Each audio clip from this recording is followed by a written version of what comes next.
Perkenalkan, nama saya Fajrin Septian. Nama saya Winda Lydia Nugra. Saya Gadlina Hariran Gaisani.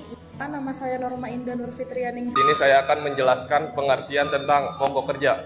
Berdasarkan pasal 1 angka 23 Undang-Undang Nomor 13 Tahun 2003 menyebutkan bahwa mogok kerja adalah tindakan pekerja atau buruh yang direncanakan dan dilaksanakan secara bersama-sama dan atau oleh serikat pekerja atau buruh untuk menghentikan atau memperlambat pekerjaan. Secara yuridis, mogok kerja diakui sebagai hak dasar pekerja atau buruh dan serikat pekerja atau serikat yang dilakukan secara sah, tertib, dan damai sebagai akibat gagalnya perundingan.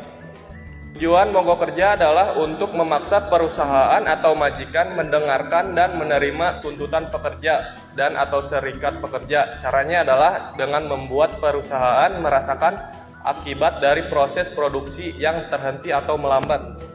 Tata cara mogok kerja yang legal menurut Undang-Undang Nomor 13 Tahun 2003. Yang pertama, sekurang-kurangnya dalam waktu 7 hari kerja sebelum mogok kerja dilaksanakan. Pekerja atau buruh dan serikat pekerja atau serikat buruh wajib memberitahukan secara tertulis kepada pengusaha dan instansi yang bertanggung jawab di bidang ketenagakerjaan setempat. 2. Pemberitahuan yang dimaksud sekurang-kurangnya memuat 1. Waktu, hari, tanggal, dan jam, dimulai dengan diakhiri mogok kerja. Yang kedua, tempat mogok kerja. Yang ketiga, alasan dan sebab-sebab mengapa harus melakukan mogok kerja.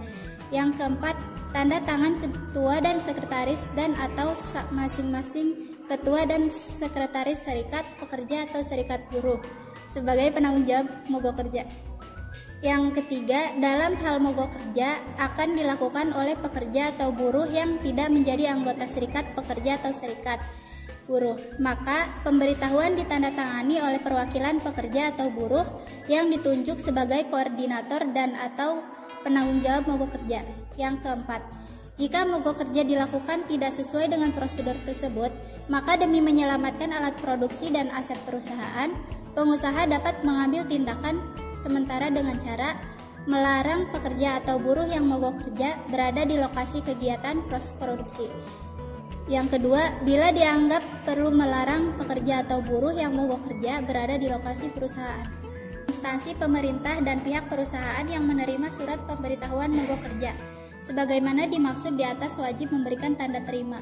Yang keenam, sebelum dan selama mogok kerja berlangsung, instansi yang bertanggung jawab di bidang ketenagakerjaan wajib menyelesaikan masalah yang menyebabkan timbulnya pemogokan dengan mempertemukan dan merundingkannya dengan pihak yang berselisih.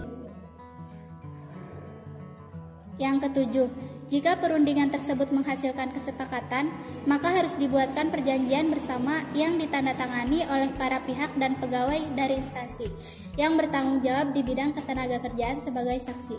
Yang kedelapan, dalam hal bidang perundingan tersebut tidak menghasilkan kesepakatan, maka pegawai dari instansi yang bertanggung jawab di bidang ketenagakerjaan segera menyerahkan masalah yang menyebabkan terjadinya mogok kerja kepada lembaga penyelesaian perselisihan hubungan industrial yang berwenang. Mogok kerja tidak sah, belum pernah dilakukan perundingan atau masih dalam proses perundingan. Dilakukan oleh pekerja yang sedang bekerja pada perusahaan yang melayani kepentingan umum dan atau perusahaan yang jenis kegiatannya membahayakan jiwa manusia. Tuntutannya tidak normatif, tidak memberitahukan rencana mogok kerja kepada pengusaha dan dinas tenaga kerja, memberitahukan kepada pengusaha dan dinas tenaga kerja tetapi waktunya kurang dari 7 hari kerja. Pelaksanaan mogok kerja tidak sesuai dengan surat pemberitahuan kepada pengusaha dan dinas tenaga kerja. Isi surat pemberitahuan tidak memuat hal-hal sebagai berikut. 1. Hari, tanggal, dan jam dimulai dan diakhirinya mogok kerja. 2. Lokasi atau tempat mogok kerja. 3. Alasan atau sebab mogok kerja. 4. Ditandatangani oleh ketua dan sekretaris serikat pekerja sebagai bertanggung jawab mogok kerja. Akibat dari mogok kerja yang sah, yaitu 1. Pengusaha tetap wajib membayar upah pekerja. 2. Pengusaha tidak boleh melarang atau menghalang-halangi. 3. Pengusaha tidak boleh memberikan sanksi. 4.